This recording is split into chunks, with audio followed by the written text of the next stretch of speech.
Welcome to Common Voices, a podcast where we focus on bringing people together from all walks of life and find our common ground.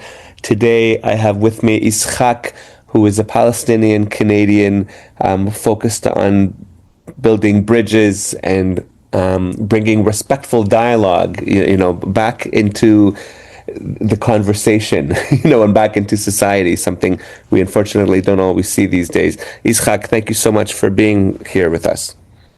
You're absolutely welcome.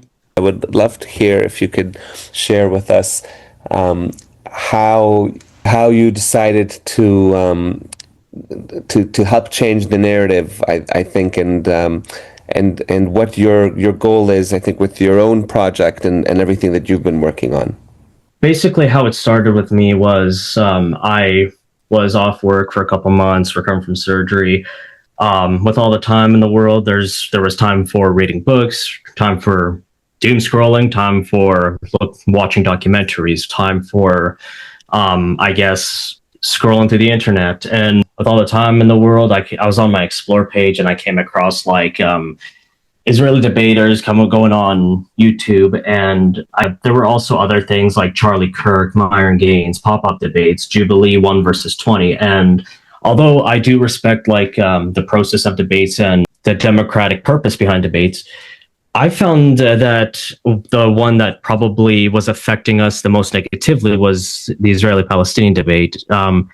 And I did find that in some cases it was like people who weren't even Palestinian were speaking on my behalf, and basically it kind of sounded like they were advocating for terrorism. And I'm like, well, it was a combination of they were embarrassing themselves and I was getting that secondhand embarrassment. And I've also seen, instances like, YouTube creators, like they're going on this social media platform called OMTV, where obviously they find random people, whether it was like one YouTuber, he's Palestinian, who went on to the Israeli network.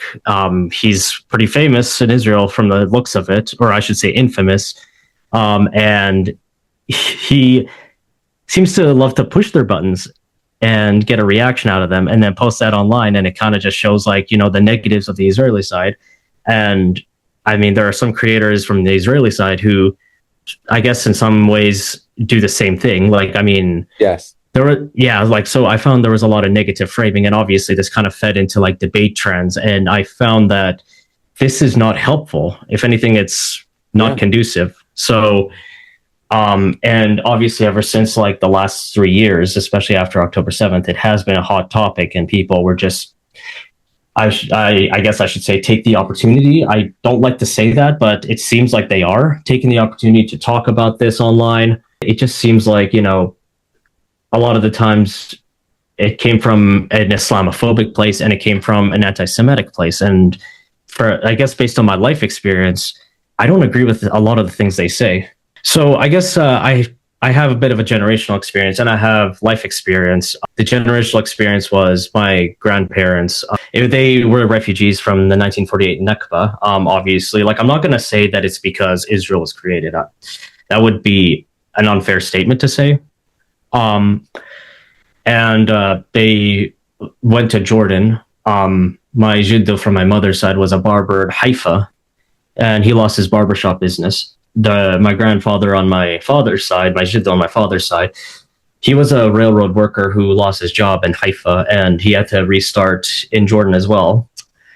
And I guess 2 generations later, I was born, and I moved to Canada at the age of 3.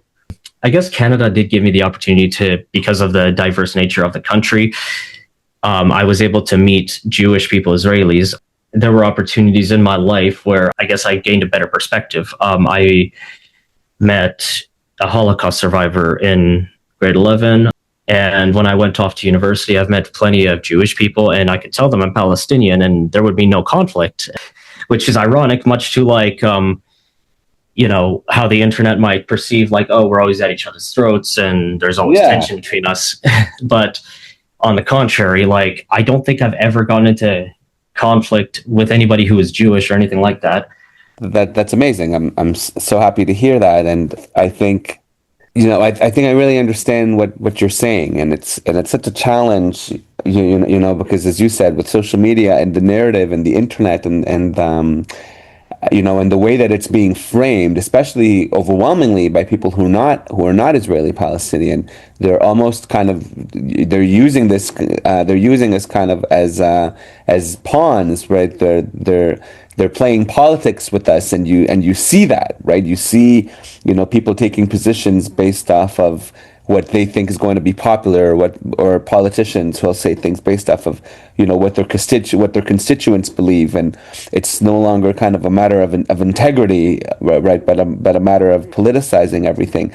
And the victims are the Israelis and the Palestinians, who no longer are treated as human beings, right? But as pawns in this political game. And as someone who has always seen Palestinians as equals, obviously, and as people who we could coexist with and who we could prosper with together, it's been challenging as an Israeli.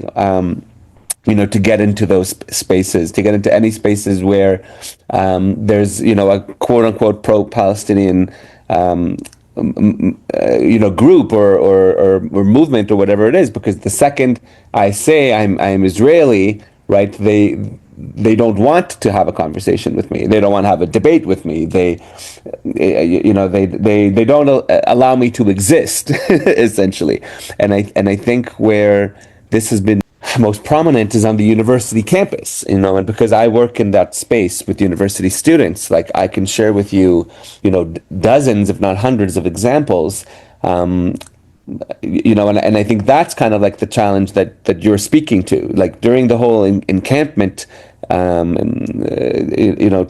and there were encampments on literally every single university campus. They were all the same in the sense that we went to them. I had students who went to them. I know professors who went to them, and we all said the same thing. We are Jewish. We support peace for Israelis and Palestinians. We want to see coexistence. We want to see prosperity for both peoples. And when we made clear that, yes, we support Israel's right to exist, but we also support Palestinians' right to exist, and it doesn't need to be a zero-sum game. It doesn't need to be us versus you. And the second that we would make that clear, we would be told, nope, we do not agree. There's no space for you.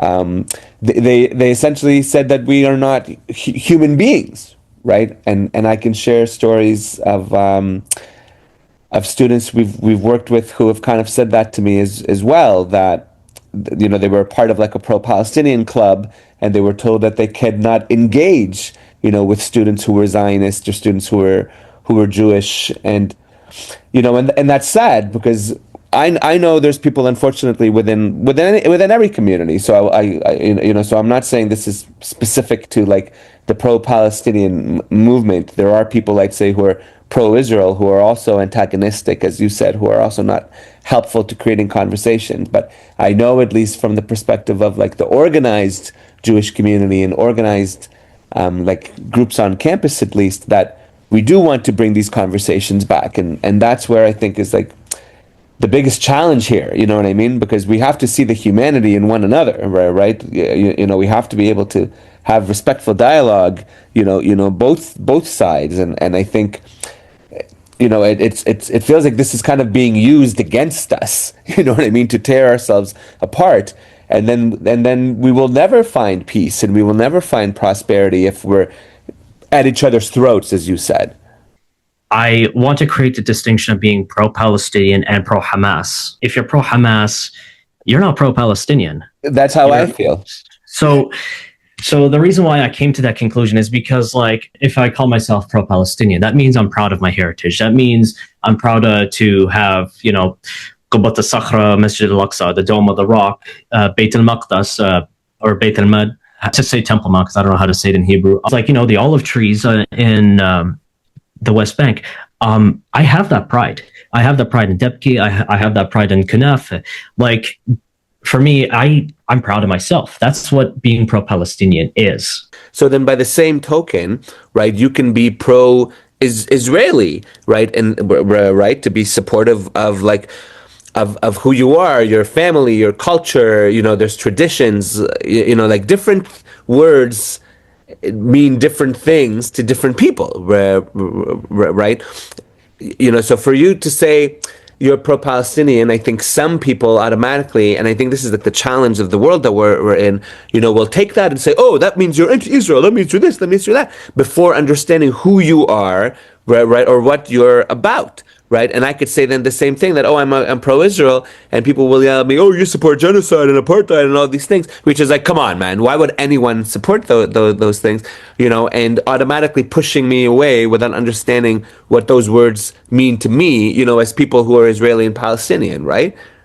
Absolutely, yeah. Like for me, I always had this firm belief in, okay, if the grass is greener on the other side, okay, I'll take the time to water my own grass and it'll be just as green. Like that's how I've always seen it. Whenever I see individuals who call themselves pro-Palestinian, and groups especially, like organizations, like Palestinian Youth Movement or any of those, I follow them, and I can't tell you, Ishak, how much I hope to see what you're describing, right? Posts about, I'm proud of my Palestinian heritage because of X. I'm proud of of these traditions that I have, of this.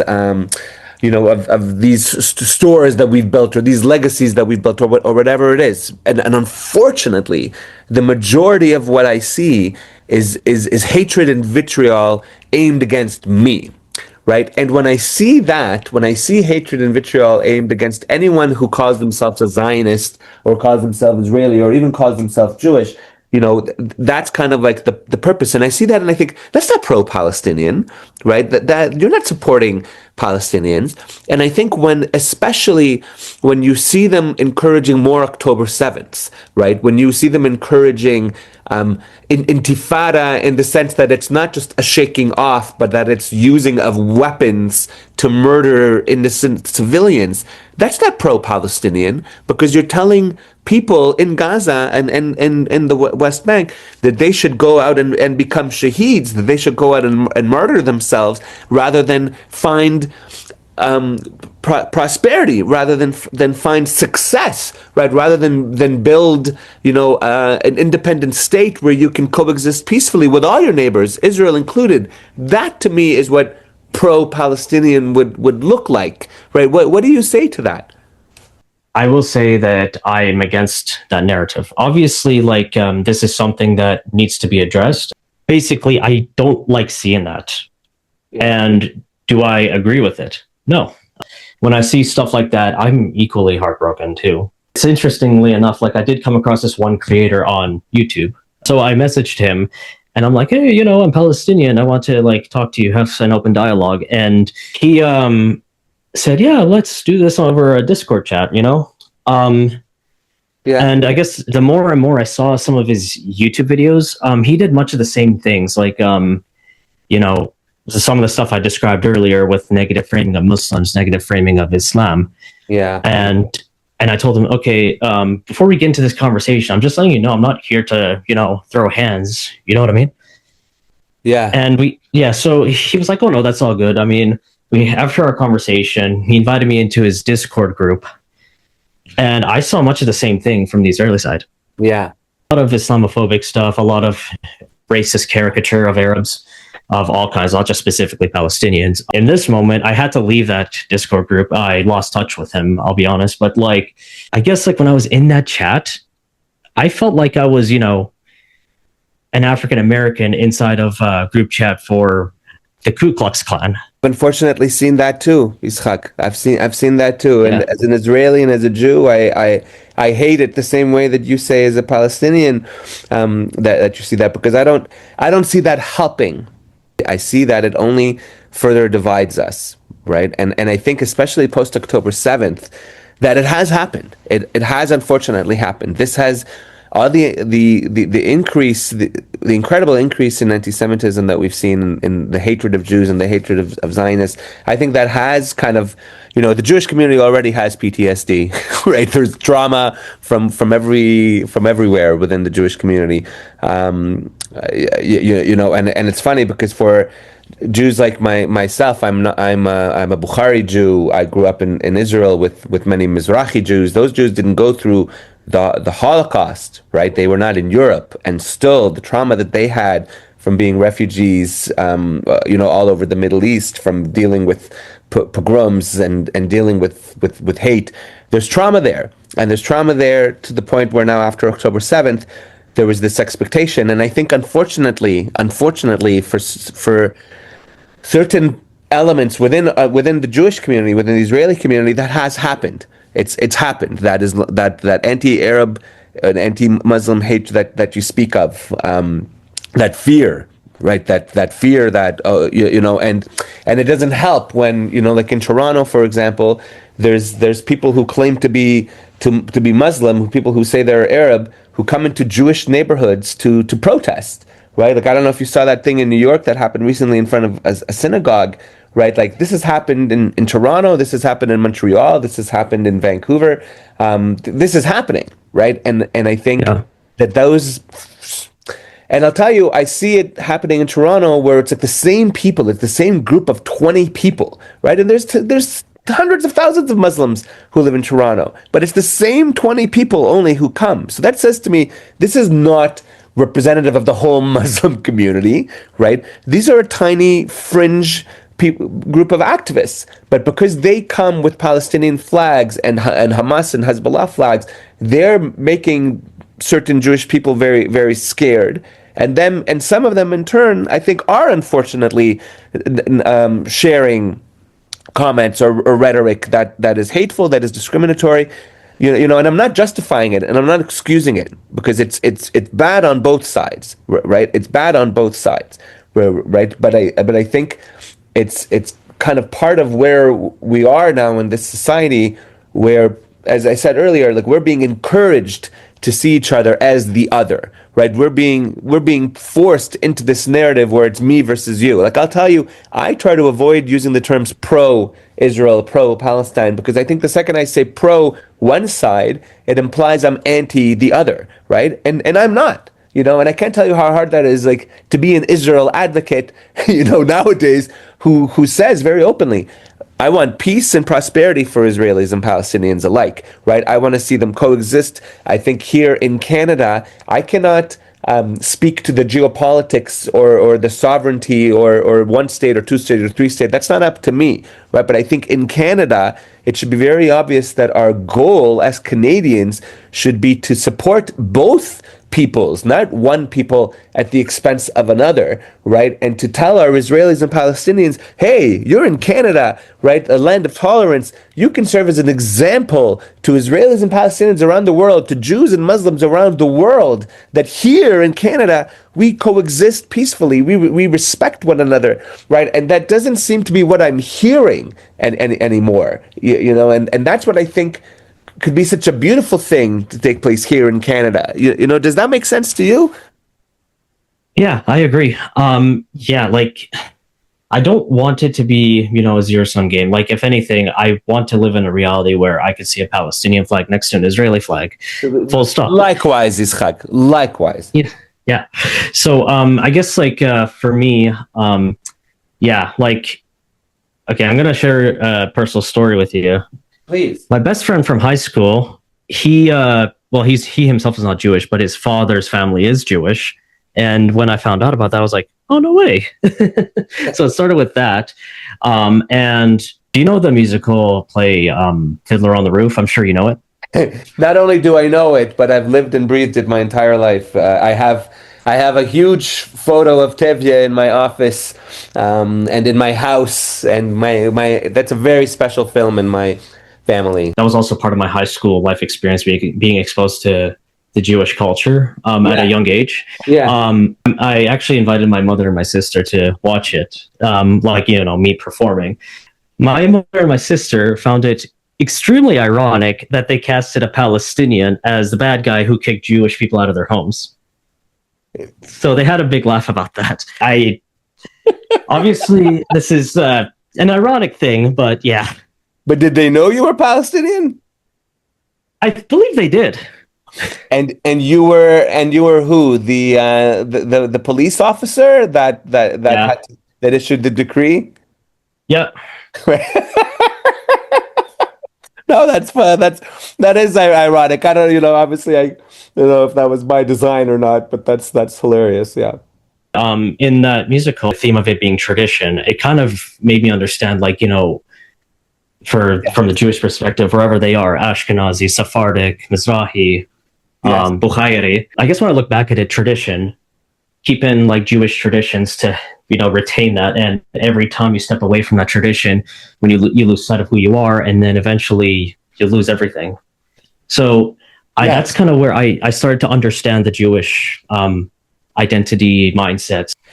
Yes, and I'll tell you, I think part of the challenge has been that many people don't understand how Israel fits into that, right? And I think even if you're in the end of Fiddler on the Roof, right, when there's a pogrom and they're forced to leave Anatevka, right, one of Golda's friends said to her how I'm going to the Holy Land, right? That to me was a very important part of the film in that it showed that film was easily, I'd say, 70 years or so before the establishment of the State of Israel, right? That was in the late 1800s, that film, right, the setting. And for many people, they'll say, oh, Jews weren't interested in going to this place before the State of Israel was established in 1948, right? But that showed that for Jewish people, this place, right, Jerusalem and the land of Israel, has always kind of been part of who we are as a people. It's always been our homeland, and it's not to negate the experiences of anyone else who also saw that as their homeland. That's something I think people don't understand, right? Like when people love to talk about Zionism, I'll ask them, where does Zionism come from? It comes from Zion, Tzion. What is Tzion? Tzion is in the Tanakh, in the Torah, right, as a name for the mountains of Jerusalem, right? It's a name of a place, of a land that we are connected to as Jews, right? That we are Am Yisrael, the children of Israel. That's been part of the story of Jewish people. This is why we build our synagogues facing Jerusalem, why we pray next year in Jerusalem at the Pesach Seder, why we see ourselves not just as a religion, but firstly as a people, as a nation, as a tribe. That's in Hebrew how we describe ourselves. And I think that's kind of been what's been so hard for people to understand, right, in relation to Jewish people today, right? And especially, we mentioned Ashkenazi, because those Jews spent their diaspora experience in Europe, right? They still maintained a strong connection to Israel, but their pigmentation got lighter. And I think it's so silly because I know Arabs who are light-skinned, Lebanese, Egyptians who are light-skinned, Palestinians who are light-skinned, right? It's a ridiculous notion that, and something based off of skin color, right, should matter in this conversation, but that's where I think so much of the disinformation, comes from. The Islamic mission is Sirat al-Mustaqim, which is the straight path, the righteous path. So I think that, like, for me, I know I'm being a little bit spiritual when I say this, but I have this belief that there's a yin and yang dynamic that Allah intended for Muslims and Jews. Because I've said this many times, like if the Quran was revealed to Muhammad in the desert, an illiterate man, and Bani Israel mentioned 43 times in the Quran, away from all of this, I believe, like, there's a duty to, like, make sure that, if they stray away from the Tikkun Olam mission, maybe it's our job to remind them what their mission is. Make sure you obey Allah, make sure you stick to your mission, obey the 10 commandments, that kind of thing. And as for the Jewish duty to the Muslims, I have this belief that there's a word in Arabic in the Quran, munafiq. It means hypocrite, that Allah warned about. These are people who say they bear witness that there is only one God and Muhammad is a messenger, but in their hearts they disbelieve. And basically, I think where Jewish people have a duty to Muslims is to, I guess, keep us in line, in the sense that, okay, if we're following munafiq, hypocrite teachings, and we're being misguided, maybe it's the Jewish mission to let us know that we're being misguided. Yeah, so it's a whole can of worms for me, but I just wanted to keep that in a nutshell. Listen, I I understand that, right? There's so many problems, and I think honestly, you and I can have several conversations like this. Like typically, when we do this podcast, it's just a guest comes on once, but I have a feeling with you that it needs to be several times. And I think the biggest challenge that we have, and this is as someone who works in this space for 15 years and who's seen it, is that people are uncomfortable, and these conversations are uncomfortable, and it isn't easy. It isn't easy to have Course. uncomfortable conversations, right? And I think we live in a world that's guided through social media, which is terrible. Social media is the worst thing imaginable for conversation, right? You cannot have conversations, right, by typing these lines. You know, it's funny. I made a comment on Six Buzz, which is like a young popular page, and about the Drake thing and DJ Khaled and all that. And I wrote a paragraph, and so many commenters who were young were like, "You're writing a whole essay," and I'm like, "Bro, like the fact that this is an essay to you, says to me that like we are in trouble here, right?" Yeah. Because the way that social media has created this new environment is that we cannot speak to each other. We cannot have uncomfortable conversations. We are quick to attack one another. We are quick to call each other Nazi, racist, Islamophobe, anti-Semite, etc., etc., etc. And I don't believe in my heart that all of us are evil, that all of us are malicious. And it's that intention, right, that matters.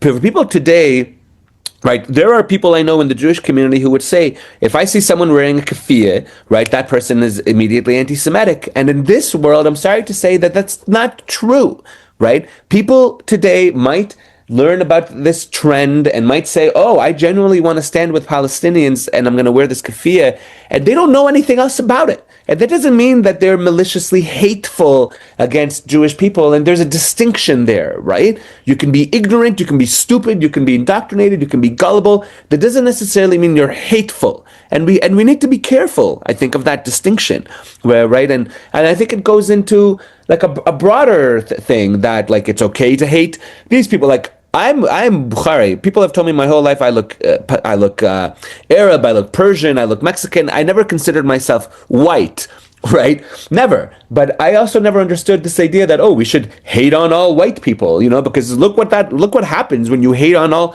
white people. They go out and vote, and and they'll go out and they'll make certain changes. I don't think hate against anyone, right, is a good thing.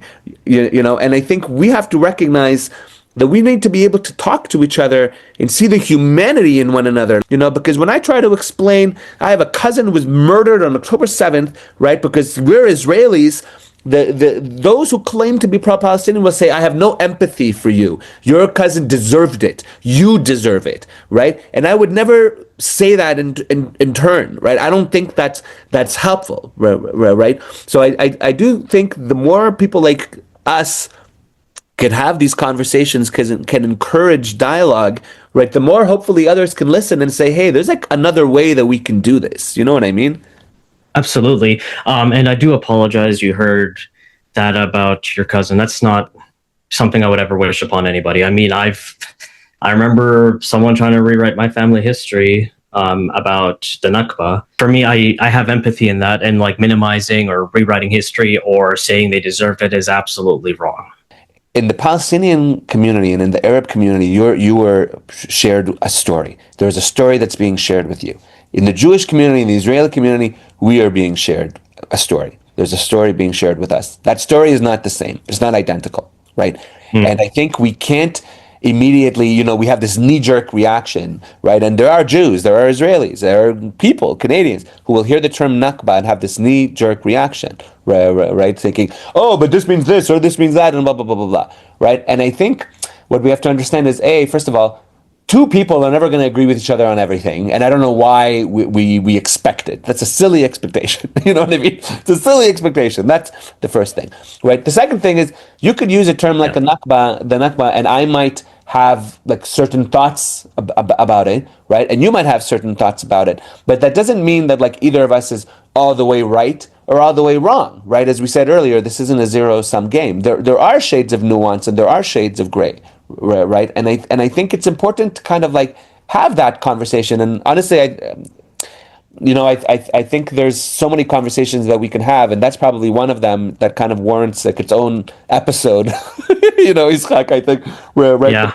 It's Yeah. something that people are scared to talk about. It's scary, right? Because then other people can hear it and say, "Oh, Daniel, you had a Palestinian guest, and he mentioned the Nakba, and you're corroborating this, and now you're anti-Israel, and now you're this." Despite the fact I'm an Israel advocate my whole life, being Israeli, everything that I'm about, because we're so quick to kind of like make these assumptions about people, without giving them the chance to be themselves, and we can disagree or we can think differently, and that's okay. Do you know what I mean? Do you get what I'm saying?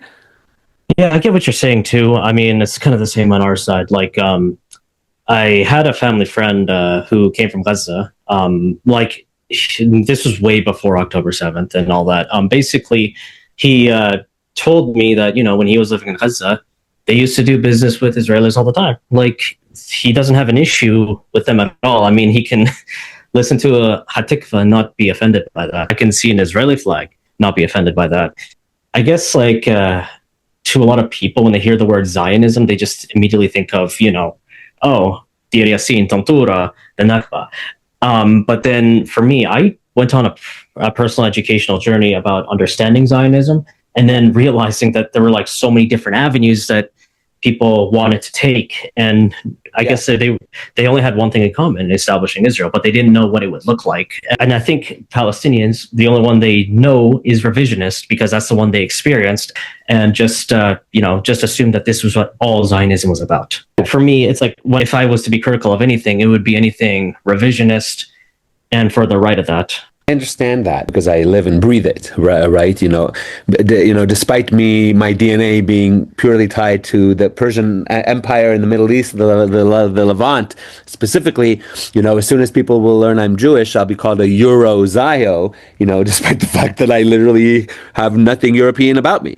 But that's like the disinformation campaign, that is hurled in my direction, and I think that's what makes us so sad as Zionists, that it's like, bro, you're like you don't need to engage in literal propaganda, in literal Nazi technique disinformation to make your case, right, for the Palestinians. This is where I think it's a disservice, and this is where I think this isn't pro-Palestinian. If you're going out there saying, oh, Zionism is this and Israel is that, and all of this like backwards, evil, rhetoric kind of rooted in disinformation, right, then you're not doing a service, to the Palestinian people, because we can say all of these things, right, and even they can be kind of like somewhat contradictory, but understand them, right? Because when we're telling you Zionism is not, like, I'll say constantly, people talk about Theodor Herzl, right? Herzl, yes, was the founder of like this political Zionist movement, but he's really the founder of Zionism, right? Because Zionism, as I said, coming from Zion, coming from Zion,